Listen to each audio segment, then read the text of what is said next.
क्या आप जानते हैं कि जब आपको शदीद भूख लगती है तो आपकी बॉडी एक खौफनाक काम करती है।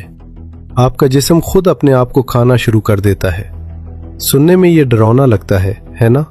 लेकिन इसी खौफनाक अमल को दरियाफ्त करने पर 2016 में जापानी साइंसदान को नोबेल प्राइज मिला।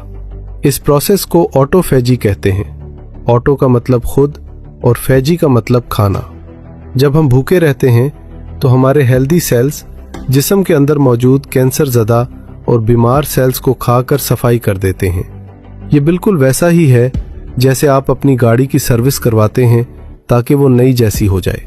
सोचिए, जापान ने ये बात 2016 में बताई, मगर 1400 साल पहले इस्लाम ने भूख को इबादत बना दिया था। मेरे और आपके नबी सल्लल्लाहु अलैहि वसल्लम ने फरमाया था, सोमू तसहू, यानी रोज़ा रखो, सेहत याब हो जाओगे। कुरान की सूरह अल-बकरा में अल्लाह ने रोज़े का जिक्र करते हुए एक अजीब बात कही।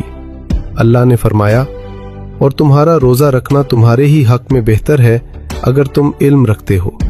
गौर करें, अल्लाह ने यह नहीं कहा कि मैं खुश हूँगा, फरमाया तुम्हारे लिए बेहतर है, यानी फ़ायदा तुम्हारा ही है। आज मेडिकल साइंस कहती है कि ऑटोफेजी का प्रोसेस तभी स्टार्ट होता है जब इंसान 12 से 16 घंटे भूखा रहे, और ये टाइमिंग बिल्कुल इस्लामी रोज़े के दौरानिये के बराबर है। क्या ये महज इत्तफाक है?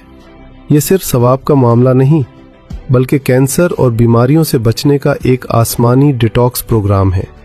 जब आप रोज़े में होते हैं तो आपका जिस्म अपनी एनर्जी खाना हजम करने पर नहीं, बल्कि खुद को ठीक करने पर लगाता है। टूटे हुए सेल्स जुड़ते हैं, पुराना कचरा बाहर निकलता है और इंसान अंदर से नया हो जाता है। इसीलिए साइंस कहती है कि जो लोग फास्टिंग करते हैं वो लंबी उम्र पाते हैं और देर से बूढ़े होते हैं। जिस हुक्म को हम बोझ समझते थे वो दरअसल अल्लाह की रहमत थी हमारी हेल्थ के लिए। दुनिया दवाइयों में सेहत ढूंढ रही है, जबकि अल्लाह ने सेहत परहेज और फाके में है, बल्कि जिस्म की हिफाजत का भी मुकम्मल निज़ाम है। रोज़ा हमें सिर्फ सेहत नहीं देता, बल्कि हमें गरीब की भूख का एहसास भी दिलाता है। साइंस ये भी कहती है कि रोज़े से आपका दिमाग ज़्यादा तेज़ काम करता है और फोकस बढ़ता है। शायद यही वजह थी कि मुसलमानों ने अपनी सबसे बड़ी जंगें जैसे ग़ज़वा बदर रमज़ान के महीने में जीतें। ये अल्लाह का नुस्खा है जिसमें कोई साइड इफ़ेक्ट नहीं। आज से अपनी भूख को दुश्मन न समझें, बल्कि उसे अपना डॉक्टर समझें। मगरिब आज इंटरमिटेंट फास्टिंग के नाम पर उसे अपना रहा है, और हम मुसलमान 1400 साल से इस नेमत से माला माल हैं।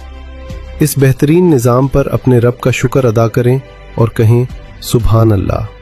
अगर इस वीडियो ने आपके ईमान को ताज़ा किया है तो इसे सदका जारिया समझकर अपने दोस्तों और फैमिली के साथ शेयर करें।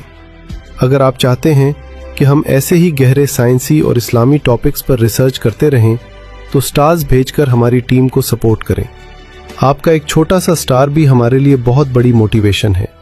अल्लाह हम सबको रोज़े की ज़ाहिरी और बातिनी बरकतें नसीब फरमाए। आमीन।